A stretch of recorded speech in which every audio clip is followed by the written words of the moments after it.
চলছে, কিন্তু নজরদারির ফাঁক গলেই অনুপ্রবেশকারীরা ঢুকে পড়ছে এ রাজ্যে। বিশেষত মালদা যে সীমান্তবর্তী এলাকা, সেখান থেকে অনুপ্রবেশের ঘটনা ঘটছে সর্বাধিকারে। আপাতত তোমাকে ধন্যবাদ জানাই। অশান্ত বাংলাদেশ, ভারতকে হুমকি বাংলাদেশের কট্টরপন্থীদের, বাংলাদেশের দখলদারির হুমকিকে তোয়াক্কা নয় মালদার সংখ্যালঘুদের। মালদার সংখ্যালঘুরা চুরি পড়ে বসে নেই, 15 মিনিট সীমান্ত খুলে দিলেই বাংলাদেশ শায়েস্তা হয়ে যাবে। যে কথা আপনাদের বলছিলাম, ব্যবসায়ী এবং তৃণমূল সংখ্যালঘু সেলের তরফ থেকে এমনই হুঙ্কার দেওয়া হয়েছে।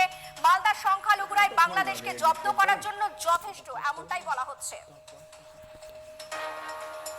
বাংলাদেশের সেনাধ্যক্ষ বলেছে যে কলকাতা দখল করে নেব। তো সেই সেনাধ্যক্ষকে বলবো আমি যে আমরা তো ভারতবর্ষের মুসলিম, হাতে চুড়ি পরে নেই। আমাদেরকে যদি ভারতবর্ষ এবং পশ্চিমবঙ্গ রাজ্য বলে যে বাংলাদেশকে দখল করতে হবে, তো আমরা 1 ঘন্টাও টাইম নিব না এবং দখল করে বাংলাদেশকে আবার আমরা ভারতের সঙ্গে যুক্ত করে দেব। এই হিম্মত থাকলে যে আমার দেশের প্রতি একটা যদি ঢিলো চড়া হয়, তো ম্যাপ থেকে মুছে যাবে বাংলাদেশ। আমাদের